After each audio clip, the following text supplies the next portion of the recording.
Permaculture has at its core 3 primary ethics. And this is one of the reasons why permaculture caught my eye over 30 years ago as a really viable and important way of addressing these concerns of what I would say are the human settlement. How do we coexist on this planet? And for your information, those 3 ethics are probably pretty already well known. The first 2 are, well, we're still working them out, but we understand kind of the vocabulary behind care of people and care of the planet. Care of the people, we're currently working with social justice issues, with global ethnic equality, varieties of ways that we're learning to be human. And it's not easy, but it's also kind of, we've been working on it since the 60s as far as this here with regards to social and racial justice.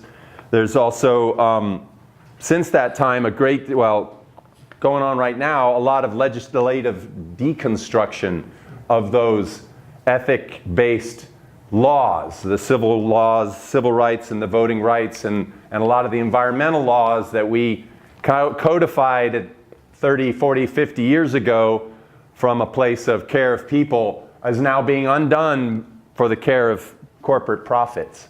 So there's a lot going on there. The care of the earth ethic also came out of the 60s and 70s and quite locally here in Santa Barbara with the Earth movement, Earth Day and environmental movement. And this approach like, well, there ought to be a law against polluting, right? There ought to be a law against leaking oil onto the beaches. And so we approach both of these ethics as a way of kind of going, okay, well, maybe we can legislate our way into being responsible. And you can outlaw a whole bunch of things, but you cannot legislate an ethic. It doesn't happen. You got to be careful if you demand a law to legislate something like an ethic. Well, with the EPA and the environmental movement, you know, we got the Clean Air and Clean Water Acts, not unlike the voting and social and civic rights that they are currently being undone.